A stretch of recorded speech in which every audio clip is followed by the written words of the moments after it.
اللہ میاں کے جو قوانین ہیں ان کی بڑی خوبی کیا ہے, اسلام کی بڑی خوبی کیا ہے؟ بھائی تم عمل کرو نہ کرو, قانون سازی کس کا کام ہے؟ اللہ کا, وہ بتائے گا. تبھی لوگ عدالت سے خلا کے بعد مفتیوں سے رجوع کرتے ہیں, خلا ہو گیا کہ نہیں ہو گیا, حالانکہ مفتی کی کوئی قانونی حیثیت نہیں ہوتی. بعض چیزوں میں تو ہے, لیکن بہت سی چیزوں میں عدالتوں نے پہلے تو بہت زیادہ, انگریز کے دور میں اچھا تھا بہت سارا کچھ. انگریز کے دور میں نا کورٹ مفتیوں سے پوچھتی تھی کہ آپ کا مسلمانوں کا لاء کے مطابق آپ فتویٰ دیں تو ہم اسی کو نافذ کریں گے. ہمارے والے آزادی کے بعد اتنے حقوق بھی نہیں دے رہے جو ہمیں انگریز نے دیے ہوئے تھے.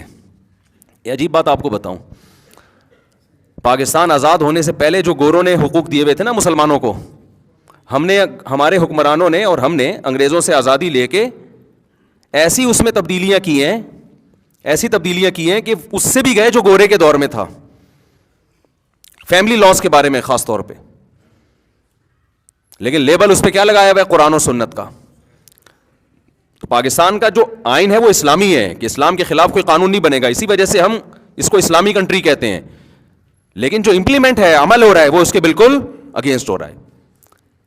تو اس میں قصور قوم کا ہے, قصور اسلامی نظریاتی کونسل کا ہے, قصور ان تمام لوگوں کا ہے جو سیاسی سطح پہ غیر اسلامی قوانین کے خلاف آواز اٹھا سکتے ہیں مگر نہیں اٹھا رہے.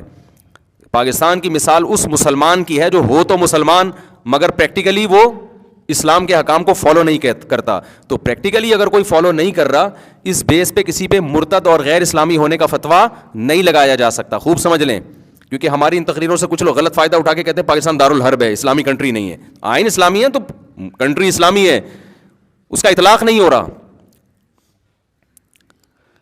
تو خیر, میں جو بات کر رہا تھا کہ اللہ اس کے رسول کی پابندی کرو گے نا, اس سے آپ کے کنٹری کو بھی فائدہ ہوگا.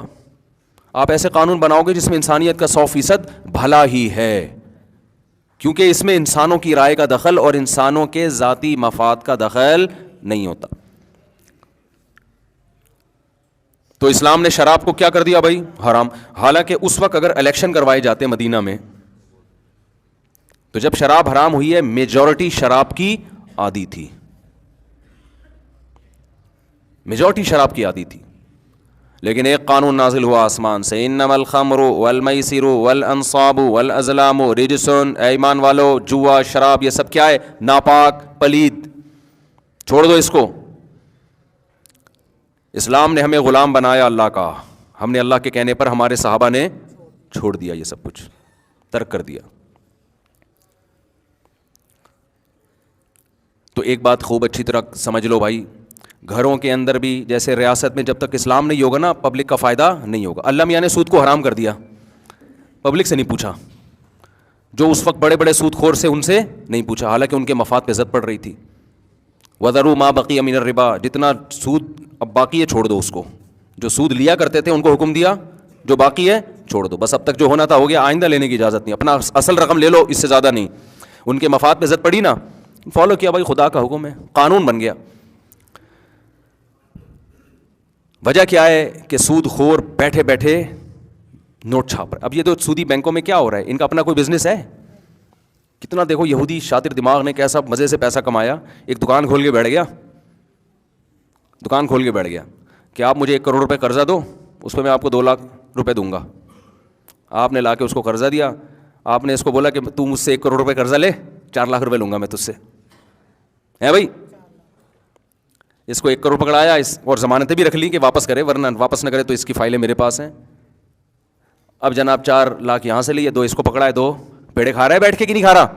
اور یہی کام جب 20 لوگوں نے اس کو 1-1 کروڑ روپے قرضہ دیا تو بغیر کسی محنت کے, باپ دادا کی وراثت کے, ایک دم اس کا گراف کہاں جانا شروع ہوا, او آسمان کی بلندیوں پہ. اور یہ جو 1 کروڑ روپے میں نے بینک کو دیے تھے کہ بینک نے کہا تجھے 2 لاکھ دوں گا, میں بڑا خوش ہو رہا ہوں کہ فری پھوکٹ میں بغیر کسی رسک کے 1 کروڑ پہ مجھے 2 لاکھ روپے مل رہا ہے. مجھ کو یہ نہیں پتا تھا کہ جب 1 کروڑ روپے جو بینک سے جس نے قرضہ لیا ہے وہ جب 1 کروڑ انویسٹ کرے گا تو اس میں جو بھی کوئی بھی ڈبل روٹی فار ایگزامپل وہ کمپنی لگاتا ہے, فیکٹری لگاتا ہے, تو اس کی کاسٹ میں وہ 4 لاکھ کا اضافہ بولو نا کرے گا, کیونکہ وہ اس کے پروفٹ میں نہیں ہے, وہ ایکسپینسز میں آ رہی ہے وہ چیز. تو لہذا ڈبل روٹی کی قیمت آلریڈی 2 لاکھ بڑھ رہی ہے کہ نہیں بڑھ رہی؟ تو مجھے جو 1 کروڑ پہ بینک 2 لاکھ روپے دے رہا ہے وہ میرا ڈبل روٹی میں اور دوسری چیزوں میں نکل رہا ہے کہ نہیں نکل رہا؟ لیکن اتنی سینس تو بہت مشکل ہے نا استعمال کرنا. یہ بیٹھ کے پیڑے کھا رہا ہے جو بیچ میں جو بینک ہے نا جو, اور رسک کوئی نہیں اس کا. اس نے جب 1 کروڑ وسیم بھائی کو دیا نا بینک نے کہ 1 کروڑ پہ 4 لاکھ چاہیے, اس نے کہا وہ 1 کروڑ ڈوبے ہلاک ہو, مجھے اس سے کوئی غرض نہیں ہے. تو پیڑے ہی کھانا ہوا کہ نہیں ہوا؟ اور پیسے کی رولنگ کتنی شروع ہو گئی جو نیچرل نہیں ہے. یہ نیچرل ہے کیا؟ اس سے کوئی بزنس نہیں ہو رہا, ادھر سے لیا ادھر پکڑایا, اور این ممکن ہے وہ بھی یہی کر رہا ہو. اس کو پتا ہے میں نے 4 لاکھ دینے, آگے وہ 5 لاکھ پہ دے رہا ہو کسی کو. ایسے بلا وجہ پیسہ گھوم رہا ہے. آج گورے بھی اس بات کو مانتے ہیں کہ سودی نظام کی وجہ سے جو دولت کی تقسیم ہے نا وہ اس ڈس بیلنس ہے, وہ اس میں کوئی اعتدال نہیں ہے. اللہ میاں نے حرام کر دیا سود کو اس وقت, مشرکین نے اشکالات کی ایکچولی یہ تو یوں ہے, اللہ نے کہا کہ احل اللہ البیع وحرم الربا, دیٹس آل. اللہ نے سود کو حرام کر دیا, خرید و فروخت کو حلال کر دیا, بس ختم. ہم خدا ہے, ہم سے پوچھنے کی اجازت نہیں ہے آپ کو. اب آگے سوچنے سمجھنے کا آپ کے پاس راستہ بند.